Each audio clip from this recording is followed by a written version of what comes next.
pourquoi l'ancien conseiller de Trump lance son mouvement en Uzvetia dossier, traduction de la presse russe, août 2018, 45, la presse européenne et les responsables de l'UE évoquent activement l'initiative de l'ancien conseiller de Donald Trump, Steve Bannon, qui a l'intention de créer à Bruxelles une fondation appelée « Mouvement ». Steve Bannon souligne que les forces de sa structure européenne surnommée « Mouvement » soutiendraient la montée en puissance du populisme de droite en Europe, écrit mardi le quotidien Izvestia.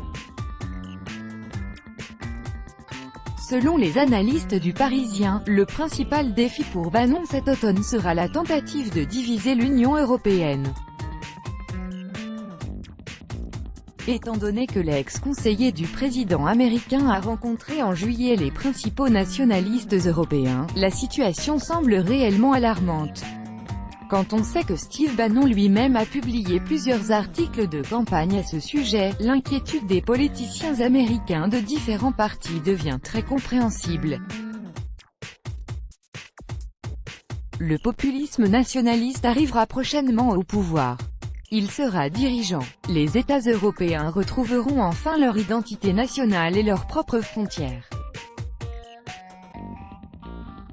Ce discours sur l'État-nation est un trait commun des partis eurosceptiques, ce qui les réunit, a écrit l'ex-conseiller de Trump fin juillet dans le quotidien américain The Daily Beast. Et si, jusqu'à présent, les politiciens européens avaient des doutes, cet article avec des fragments d'interviews de Bannon les ont dissipés définitivement. Le conseiller travaille déjà en Europe avec un ordre du jour alternatif. Stéphane Lin, spécialiste du Centre Carnegie Europe, pense que Bannon a l'intention de radicaliser ces organisations et de leur transmettre toutes les connaissances pouvant être apportées par un professionnel de la stratégie politique et de la désinformation de son niveau. Bannon est convaincu que son opération mettra un terme aux décennies d'intégration européenne. Les mouvements de masse contre ce phénomène existent déjà, et leur potentiel est suffisant pour, un jour, diriger la vie en Europe dans le bon sens. Selon lui, à un moment donné tout se produira en un clin d'œil, et ce sera aussi simple à faire que d'appuyer sur un interrupteur, a expliqué Stéphane Lin au quotidien espagnol La Vanguardia.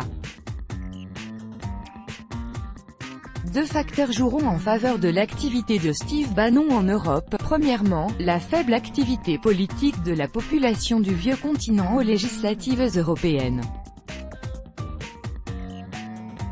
Le taux de participation n'a cessé de chuter depuis 1979 pour dégringoler de 62 à 43% aux dernières élections de 2014.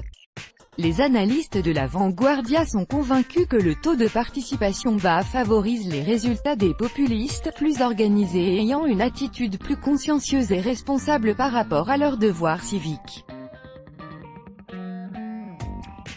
Dans ce contexte, l'Europe post-crise pourrait devenir un polygone d'essai pour les technologies de Bannon.